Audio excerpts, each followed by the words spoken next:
Kao što su među sobom vezani ljubavlju, dinarski su ljudi isto tako odani precima. Nigdje toliko ne znaju za svoje pretke, katkad do 20. koljena.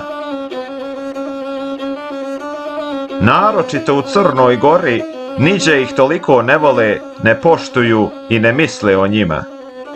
Više no kod ostalih južnih Slovena, ovdje su očuvana stara prezimena, pa čak i nadimci pokoljenja, kašto kroz vijekove.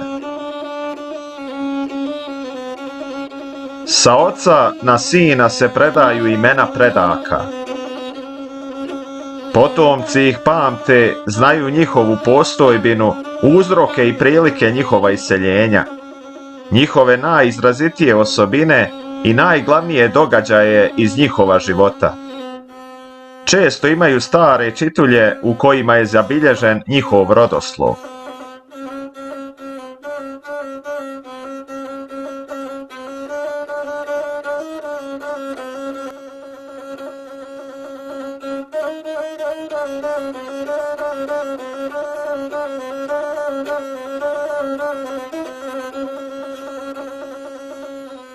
Slava je poslije Božića i Vaskrsa najveći praznik, ali mnogo više lični, jer svaka porodica ima svoju slavu, istu koju su slavili najdavniji preci.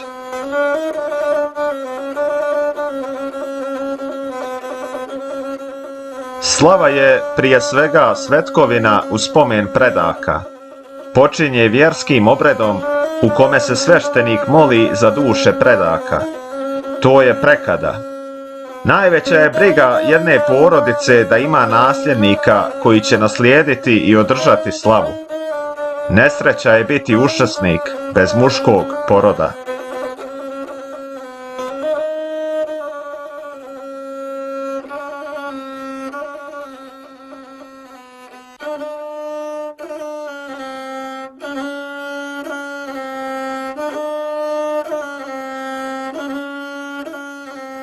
Ali osim srdačne i uvijek žive veze sa svojim porodičnim precima, čovjek dinarskog tipa se osjeća duboko vezan za svoje nacionalne pretke.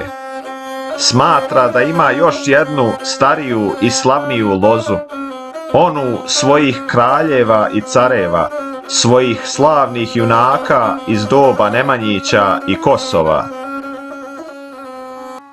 Velikih vitezova, hajduka i uskoka iz turskog vremena koji su živjeli između Kosova i Karađorđeva ustanka.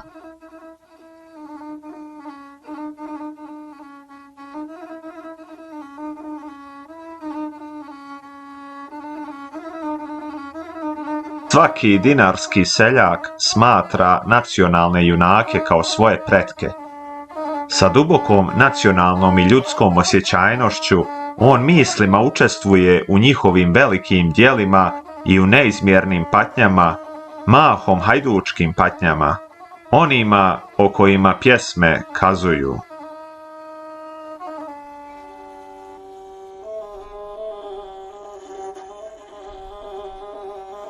On zna ne samo imena kosovskih junaka, već isto tako i kakav je ko bio i koje su mu mane i vrline. Ima krajeva u kojima čak osjećaju i rane kosovskih junaka. Pogubiti mnogo Turaka za dinarskog čovjeka znači ne samo osvetiti svoje pretke, već i ublažiti njihove bolove koje i on sam osjeća.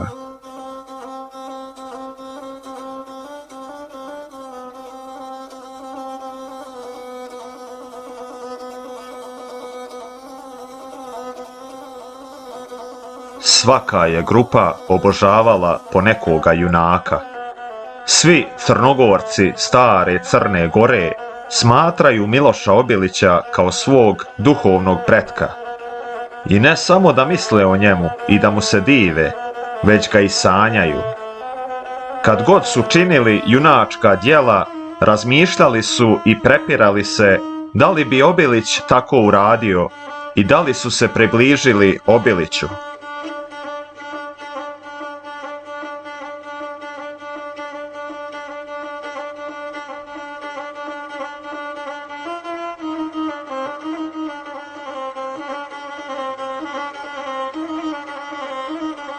U najvećim okršajima šumadijski seljaci se sjećaju svojih starih junaka koji im služe za primjer. I pjesma kaže: pomislite na stare junake.